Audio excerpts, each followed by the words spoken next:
Love this. I love how they did it in this one. So in the first game, you just wake up in a weird place. Here you wake up in your cabin on Meagan Foster's ship. Am I still aboard Meagan's ship? It feels odd. This is like really beautifully fleshed out. They did a really good job. This becomes your like writing toolkit and stuff.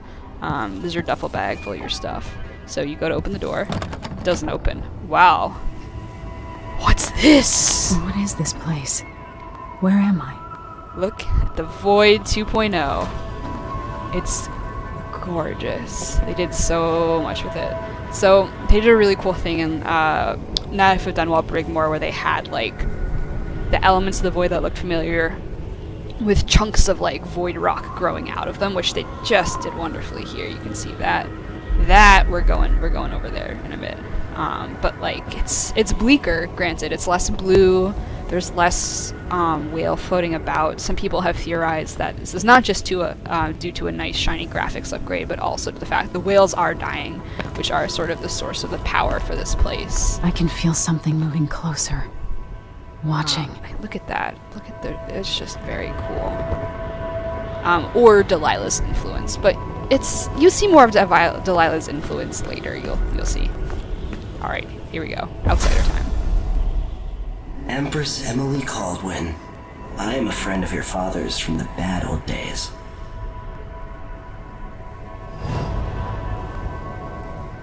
I never expected us to meet. I watched your mother die at the hands of schemers who wanted your little empire. Then you were rescued by a man in a strange mask. I thought that was the end of the excitement. But someone yanked the rug from under your feet. You've lost your throne and your father. And I promise, Delilah won't just give them back.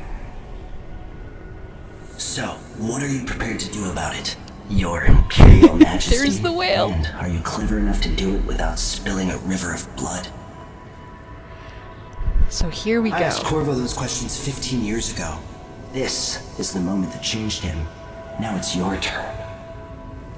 Alright.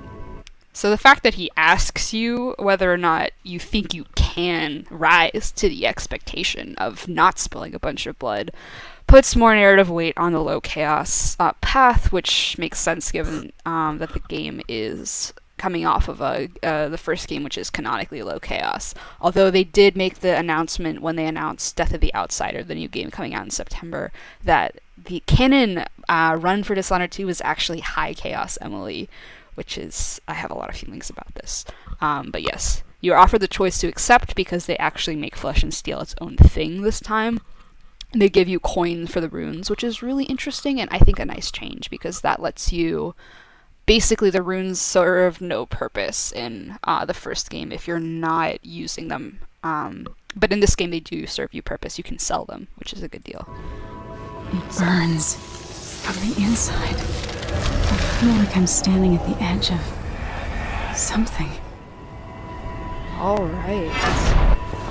So, stories. They're yes. true. Yes. Don't act so surprised. So Emily knows Corvo has powers because even if you didn't blink in front of her in the first game, the Bone Charm books, all the stuff in the safe room implies that she knows something about what her father's up to. So Emily's toolkit is slightly different from Corvo's. Instead of a simple blink teleportation, she actually reaches out with a void arm and just grabs stuff. So you can use it for different things. I really like the different tool sets. But yeah. This is how I'm going to save my father and reclaim the throne. Yes, so now you have somewhat of a basis to believe that if, you now have the same magic Delilah does in a slightly different level, but...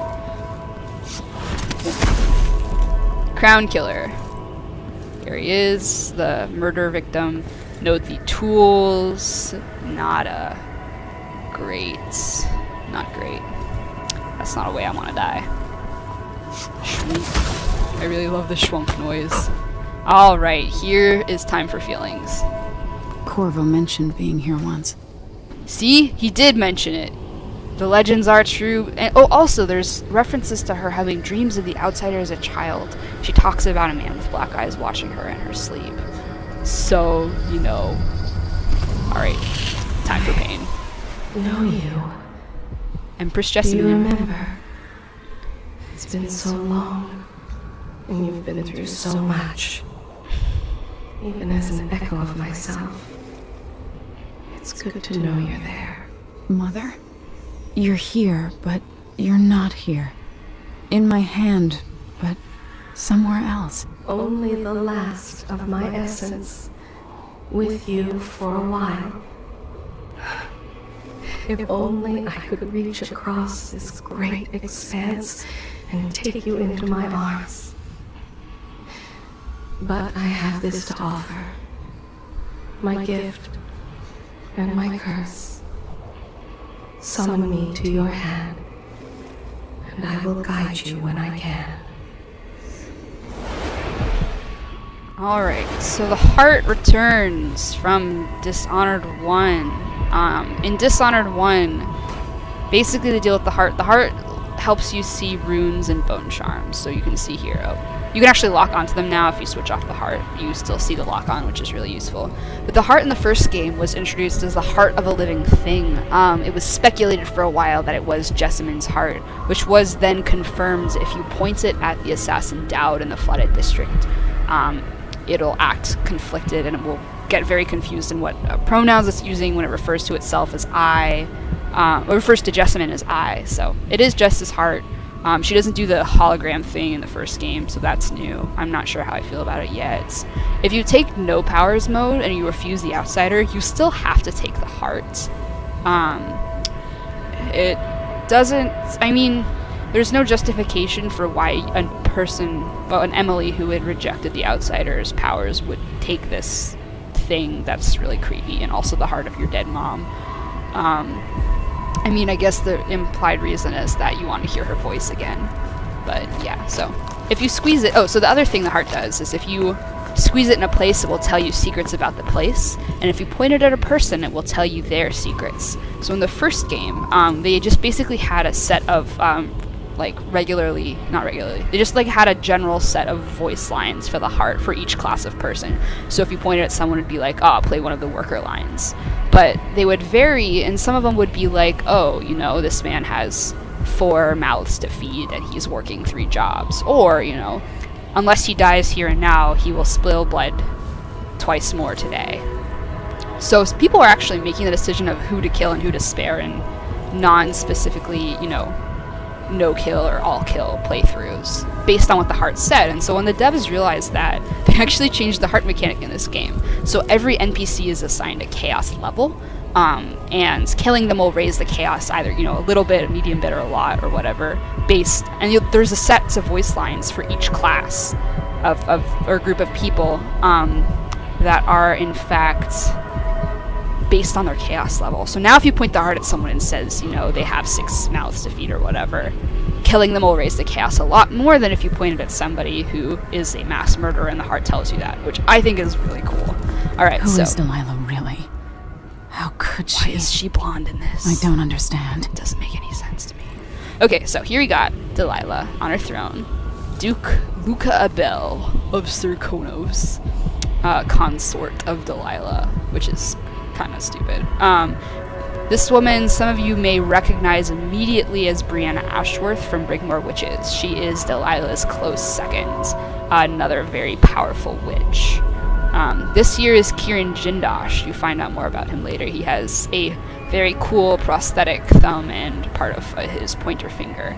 I think he lost it presumably in a designing accident. He is basically the Sokolov foil for this game. In the first game, you have Sokolov and Piero, who are very similar in weird ways, but also very different. Jindosh is sort of a different counterpart to Sokolov. And here you have the Crown Killer, who I will not spoil spoilers, but you'll find out who she is in the next mission. But yeah, it's a girl, if you couldn't tell from, the lipstick. Because, this is a video game, and all the girls have to wear lipstick. Oh wait, do they? Oh, well, fuck, she's wearing lipstick. She's not. Delilah doesn't need lipstick. She just needs, like, 1.5 pounds of eyeliner. Yeah, the character design for women is better in this game. Although, Dishonored has generally not been god-awful with women. They gotta wear pants, which is nice and practical. Dresses don't actually exist in this universe. I think there was discussion on Twitter about this, but, women work in the world of Dishonored and such, pants were fashionable, and apparently the wealthy woman co-opted this as like a, you know, ooh, a new fashion of dressing like a poor guy. But yeah, anyway, first runes. Oh no, wait. There's no one quite like Delilah. I watched her pull herself up from blood and filth until she was in a position to steal from the wisest scholars in the Empire. Survival and ambition, art and magic, with a cunning that makes fawning sycophants of those around her, all of it leading to what you saw at Dunwall Tower. Delilah's playing the long game. She took all the abuse the world could deal out, and now she has a crown. But I'll let you in on a secret. She's got her eyes set on a much greater prize. Oh god, his teeth just like vanished out last. Oh, that was horrifying. Okay, so, brief Delilah lore that you get in Brigmore that you don't get here, which he's alluding to.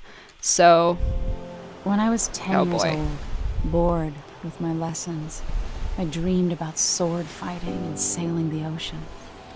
Now I'm realizing that the world is stranger than I ever imagined. Everything I know has been turned on its head, but I'm dealing with it the best I can. When you look at the great jeweled map at Dunwall Tower, Karnaca is the southernmost port in the Empire. A fat, red ruby. That's how I always thought of it. Up close, the city smells like the ocean and strange spices. Up close, it's a tangled story of blood and ambition. there's the blood flies. The It's also birthplace of my a father. pity we don't get an actual market in Meagan this game. Foster is a stranger, but No, she's there's not. something that makes me want to trust her, despite her guarded disposition. I love She her got so me out much. of Dunwall, and I I would need literally answers. die for her. Delilah and the Duke made me look like a murderer, using the Crown Killer to butcher my political adversaries. Okay, the They Vines took thing is... what was mine, We'll get there. and I'm gonna get it back. And there we go, the tagline of the game, take back what's yours. Okay. So... Oh man. That's a bone charm sound. You ever hear that sound? That means it's bone charm or a rune, but probably a bone charm. Runes are like a lighter ding. Alright. We got bone charms. We'll equip those in a second. So Delilah, what we know about her from Brigmore, for those of you who haven't played Brigmore, which is the add-on to 1, Delilah was a painter. Her name was given to the assassin Daud as somebody who was marked by the outsider, but also something was going up with. And Delilah, basically her trade thing. So Granny Rags had the rats. She was very into rats. Daud was good at... Oh, what was Daud? Daud wasn't good at all. He didn't really have a defining shtick, but Delilah's thing is the witchcraft. So she's got plants. She's got plant motifs on her stuff. She does these things with these vines, like rose vines that are pretty spiky and dangerous. But her other thing is she's a painter, and you'll see a lot more of her paintings in this game. You see a bunch of them in Brigmore too, but her area of expertise was basically using a combination of black magic and fine art to paint pictures of people and use them to, if not control them, influence their behavior, which is what she does with Daud's second-in-command, Billie Lurk, and basically gets, through a combination of sorcery and seduction, convinces Billie to betray Daud. This is what she was also planning to do to Emily. She had a painting of Emily woven from, I believe, like on the same loom that made her clothes out of like the cotton of like dresses she used to wear, with like a paintbrush made out of like hair someone had stolen. Like, this is just very well thought out. So that's her shtick. We'll get through that. I guess we'll explore the boat and then we'll cut the video. But yes, so Emily writes to Wyman. Corvo writes to Alexi's parents. And like all the fact that just keeps popping up, like I was convinced Wyman was gonna show up and then betray you. A couple people I know were like, oh, Meagan Foster must be Wyman, but that doesn't make sense because Emily doesn't recognize Meagan Foster, and also Meagan Foster is pretty obviously somebody else, which we'll get to in a second. This is basically the person who was in this room before you, writing about Karnaca. It's Dusty, that comes up a lot. People like Meagan Foster. She likes food from Morley. That's interesting. Yes. Sorkonan ballads. He tried to kiss her. That's not a good move. Oh well. She's looking for someone. That's the other thing. Even when she had Sokolov, she was looking for someone. Yeah, so. Travelogue. We'll look at this briefly just because it's useful and narratively important. Okay, so Long Day in Dunwall. You get one for each mission, except there's an extra one, which people thought was for a DLC, but I don't think Death of the Outsider ties into this game. Alright, so you discovered an abandoned mansion at the edge of Redshore. This is very cheesy and beautiful. Yes, okay. Emily is sad. There's a lot of bird metaphors with Emily. Sparrow. Sparrows are also like the most... I work at a wildlife center, and sparrows are frustrating babies to deal with usually, because they just don't eat their food properly, but I won't get into that. Yes, so basically Emily remembering her mom. Okay, Edge of the World. Her father is stone, witchcraft. Okay, this counters a lot of lore, and it makes me very frustrated. But yes, so the important parts of this are, okay, we're going after the Crown Killer. Alright, so she doesn't inherently trust Meagan. She's more skeptical in High Chaos, which makes sense. The partnership of necessity. I was never really safe. I never really will be. Paranoia. Alright, the Void. Yes, so I'm so upset that there's no mention of like the memory of the dreams, but yes. So how could I refuse? This has changed. The price was too high in Flesh and Steel. I'll worry about paying the cost later. And the other gifts. Alright, so you arrive there. We're going for Delilah. Yes, we already read all these lore. We already read all this. We read all of this. Yeah, basically. Okay, so we're gonna look at Meagan Foster's where she sleeps, which is not her. She has a separate cabin, which you don't get into until the very end of the game. Alright, so we have a crossbow now. Thank God. This means we can get sleep darts, which means low chaos is so much easier. Alright, so black market shop will sell us stuff. Alright, maintenance list. This is a side quest. We gotta unlock the storage door. So we'll go do that. That's real easy. We'll do that real quick. It's pretty simple. Just kind of like, oh look, that's where we're going in. And you sort of just kind of wiggle inside. And look. Alright, more copper wire. Addermire solution is the equivalent of Pierrot's remedy in this game. It is the mana potion. Sokolov elixir is replaced with, I believe, is it S&P elixir? Hang on. What are they calling it in this game? Powers. Can I have, like, my inventory list? Can you, like... Whatever. We'll find one eventually. Alright, Sokolov went to Pandysia. Yes, he got samples. It's pretty cool. We're not going to read that, because Maggie, I know, who's going to be watching this, could just read it herself. There's a toilet. You can keep closing the lid. I don't know why I find that so funny. This down here is the engine room. You'll come back here to fix a leak later. But, alright. This is them fighting in text messages, basically.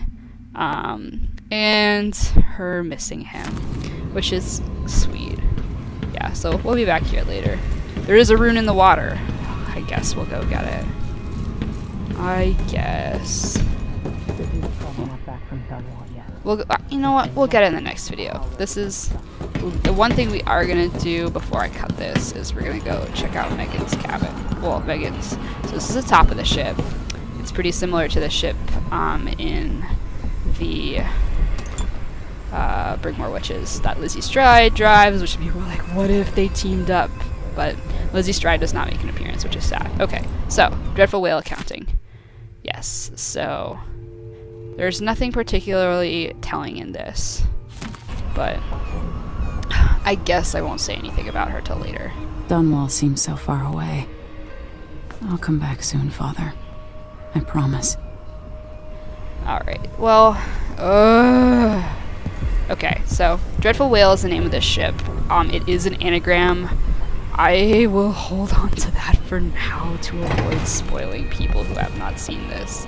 We'll just get the fucking rune. It sucks. You gotta like go under this and... Oh my god. My god, I thought I got under. I guess I didn't. Alright, yeah, I know you're drowning, whatever. We'll be fine. Stop it. Princess, come on. Alright, rats. Oh, we should go over bone charms though. So, we got bone charms now. We'll equip them. We're not going to use all the bone charms in this game though. Duelist's luck. If you find bullets, you get extra. We're really not going to use bullets till the end.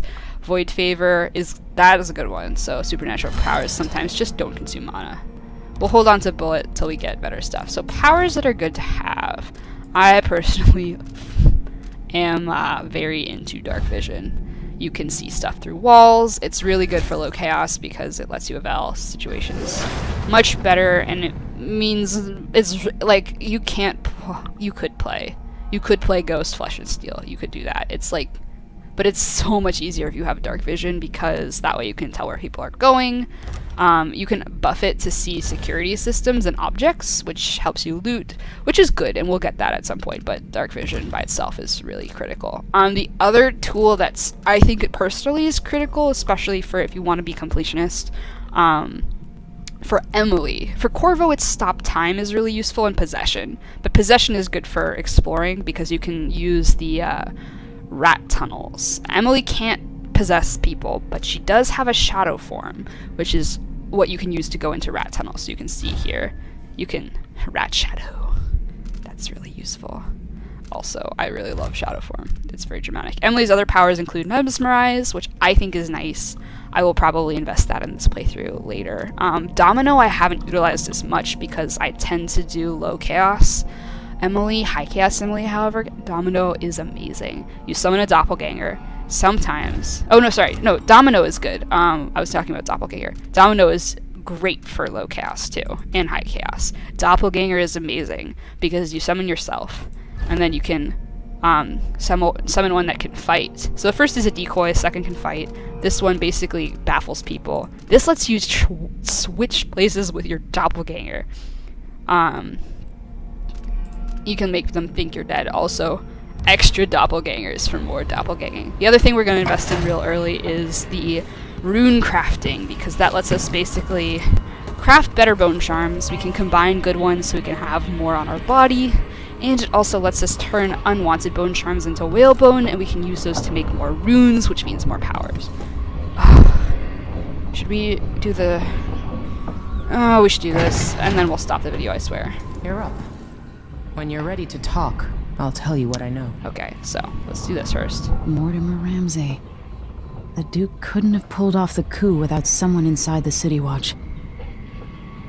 I don't know Duke Luca Abel, but Corvo served under Luca's father and said Theodanis was a good man. Theodanis was a good man. Delilah. My aunt, if that's really true. She has a twisted way of looking at the world. Alright, so this is about our first mission. City on the way down. And It looks like the overland route to the Addermeyer Institute goes through the carriage station. So we're going to the Addermeyer Institute. We'll explain why in a second. Sokolov seems so much older now. He does. He did not age well, like Daud. So the Crown Killer was a tool of the Duke's coup. Yeah, we know that. The Alright, murders had a calculated effect. so the Addermeyer solution, which is our mana potion for this game, comes from the Addermeyer Institute. Amazing everyone, surprising no one. Alright, this is crossbows. This is Sokolov's room.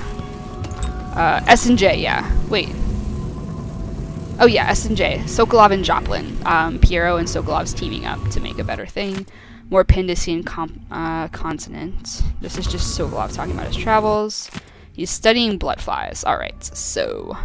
they started on Pandicia, which means they're spooky and cool.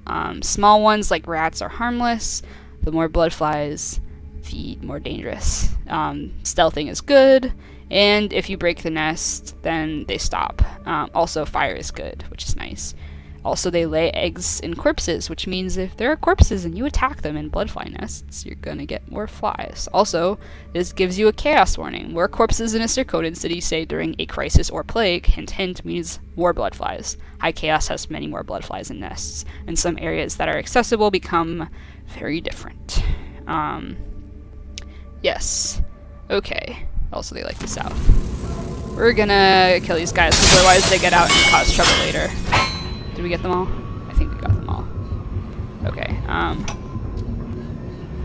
Dearest Emily, or must I say, your Imperial Majesty. we'll pause that for a second.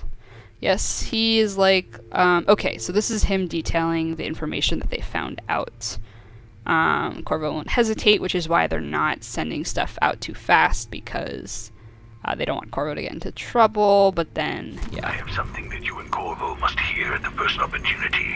It concerns the murders happening across the Jindosh is not Empire, responsible for committed by these. this so-called Crown Killer. Ooh, When wait. I left Bristol years ago, I swore I'd never again take part in any further political matters.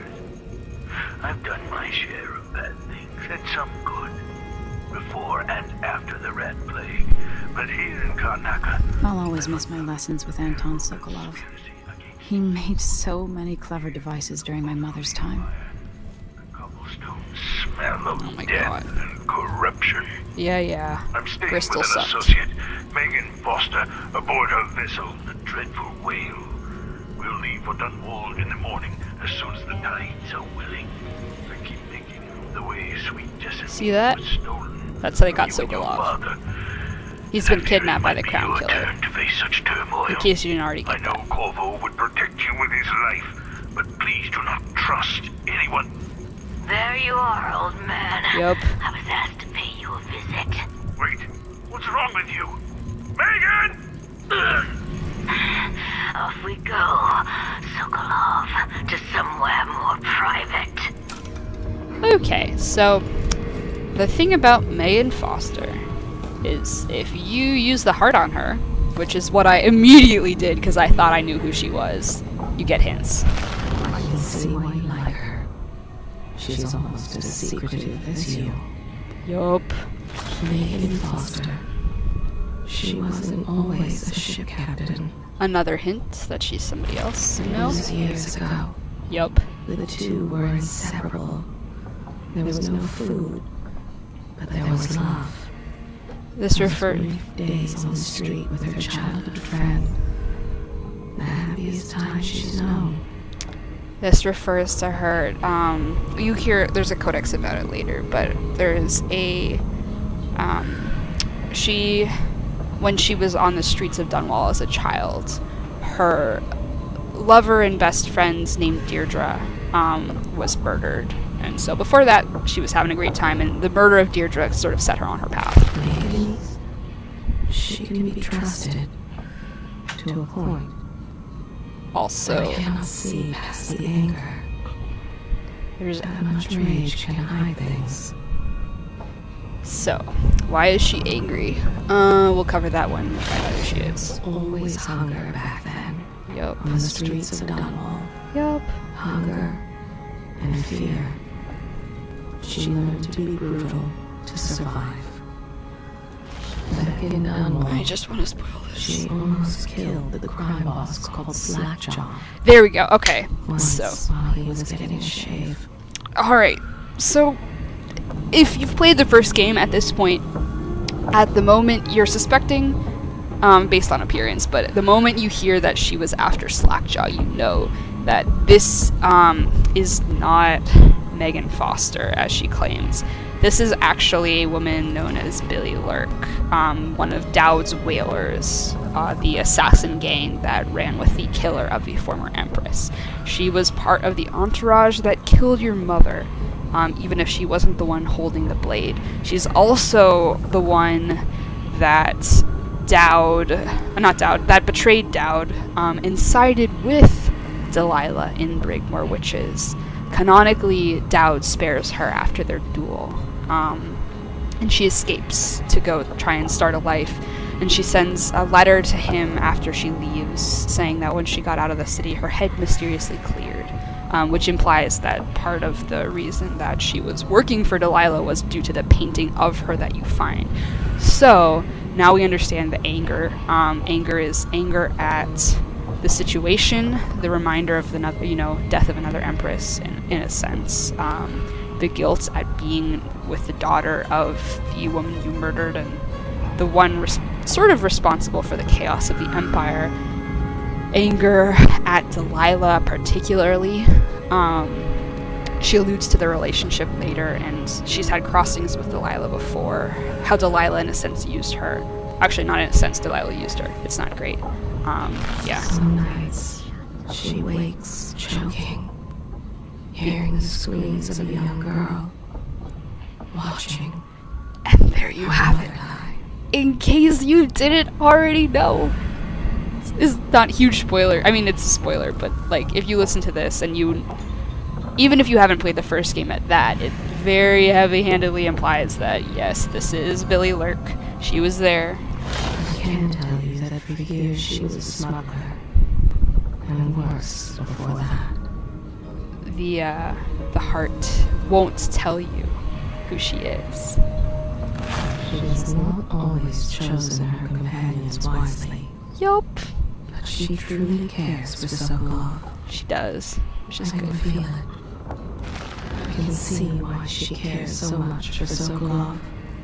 Both of them are trying to atone for their past. This is true. But maybe there are things beyond forgiveness. She has secrets I will not reveal.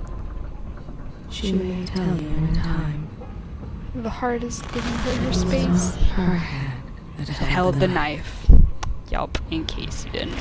Things would have been different for her if her young friend had survived the attack all those years ago. Yes, so there's more information about Deirdre's attack later. But that is what basically leaves her alone on the streets, sets her off after murdering the assailant. She tails Daud, and it ends up leading to her running with a gang of assassins. She was a woman informed of 3 fathers. A drunkard, a killer, and an artist. Yup. So, first father is the biological dad. Second is, as we have guessed, Daud. And the third one is our dear missing Sokolov. Alright, we're gonna cut it here with my obsession of Billie Lurk. And we'll learn more about her later. But we'll start the briefing in the next video.